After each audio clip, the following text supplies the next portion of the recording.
Investors, fund companies, and even the parliament are outraged by the Finance Bill 2023's proposal to remove indexation benefits from debt mutual funds.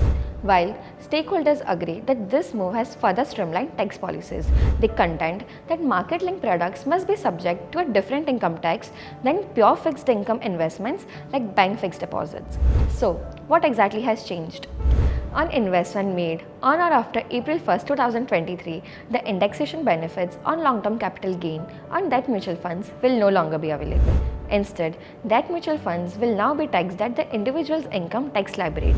Earlier, debt mutual fund investments of over 3 years were treated as long-term capital gains. It was taxed at 20% with indexation benefits. So, if you fall into the 30% tax slab rate, your debt mutual fund capital gain gets taxed at a lower rate, thus giving you tax savings. Now, such capital gains will be taxed as per your slab rate. So, again, if your slab rate is 30%, you will pay a 30% tax on the capital gain too.